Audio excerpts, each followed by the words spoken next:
Okay, let's just get right into it.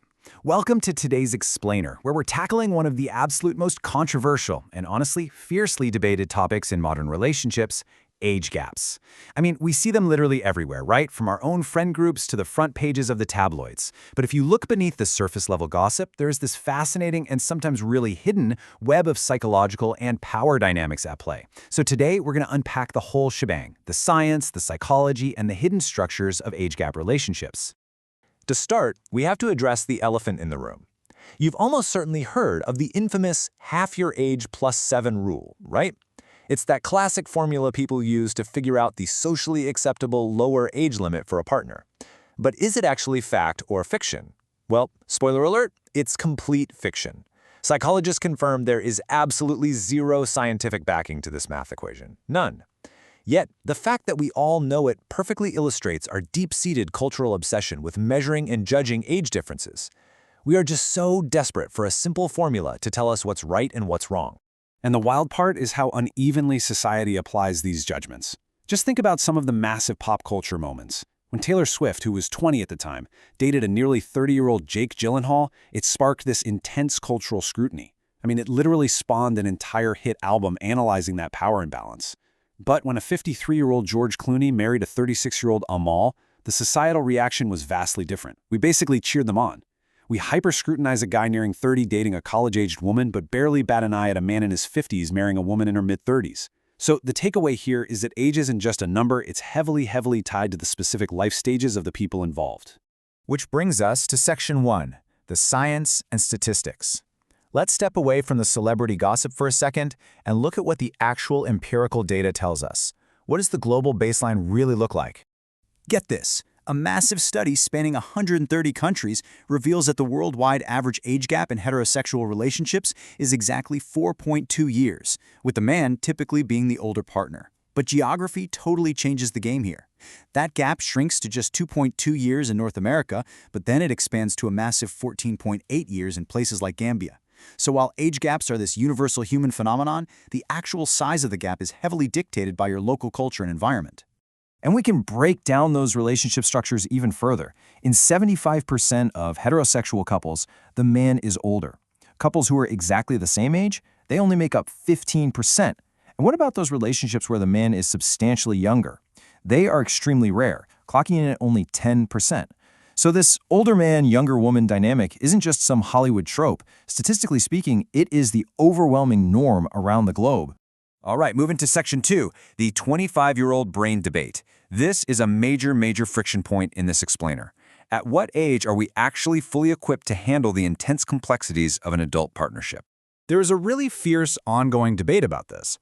On the biological side, neuroscience tells us that the prefrontal cortex, which is basically your brain's center for processing impulses, judgments, and really complex emotions, doesn't fully finish developing until around age 25.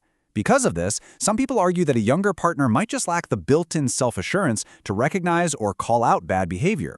But on the flip side, the societal argument points out that, hey, we consider 18-year-olds capable of massive adult responsibilities. We let them take on life-altering student debt, get married, or serve in the military. It's a truly fascinating tug-of-war between our biological timelines and legal adulthood.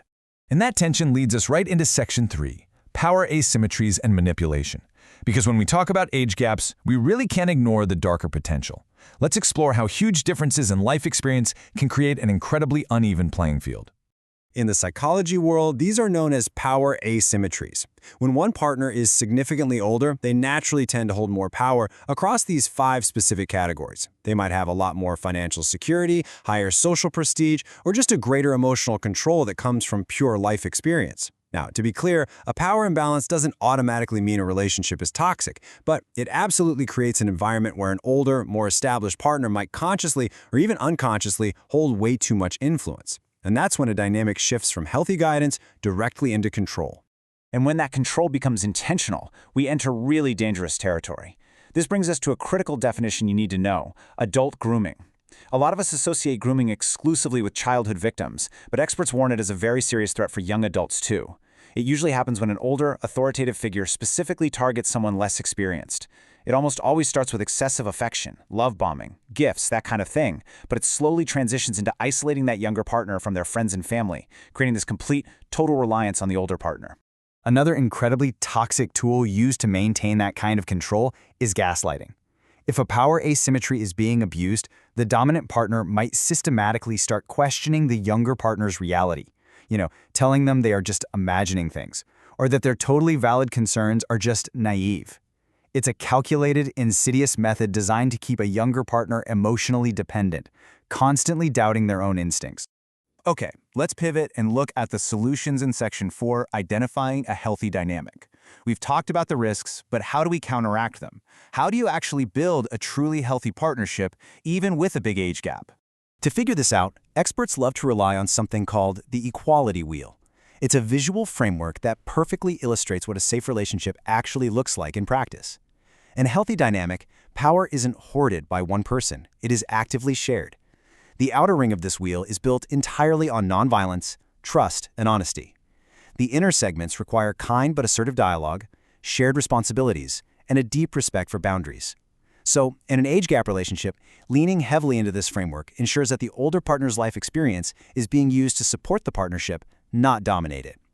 So how do you actually achieve that balance? Well, here are 4 actionable steps straight from the psychological frameworks. First, you've got to build self-awareness. Know your worth so you never accept being belittled. Second, establish completely open, honest communication. Third, you absolutely must set and enforce boundaries.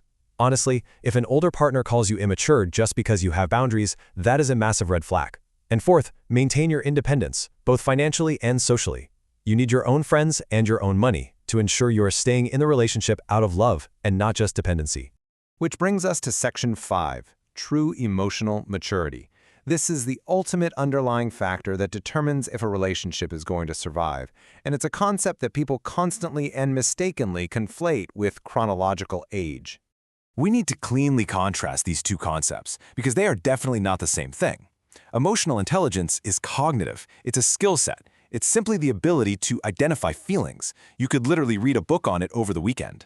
But emotional maturity, that is embodied. It is your real-time ability to regulate your nervous system when it feels like it's on fire during a fight. You could be 50 years old, have off-the-charts emotional intelligence, but still act incredibly emotionally immature the second your partner disagrees with you. The absolute peak of emotional maturity is something called repair capacity. Therapists always point out that emotionally mature couples don't magically avoid fighting. Conflict is just human. The true test of your relationship isn't the absence of a rupture, it is the speed of your repair. How quickly can you recognize that your prefrontal cortex has basically gone offline, hit pause on the argument, calm down together, and reconnect? That specific skill has absolutely nothing to do with the year you were born and everything to do with your willingness to do the work and grow. Which leaves us with this final, vital question to close out today's explainer. When you strip away all the numbers, the societal judgments, the pop culture narratives, what is actually underneath it all? Is the relationship built on a shared foundation of equality where both voices carry the exact same weight? Or is it secretly resting on an imbalance of power? Because at the end of the day, a healthy relationship isn't defined by the amount of years between you, but by the level of respect you share. Thank you so much for learning with us today. Keep asking the tough questions, and I'll catch you in the next explainer.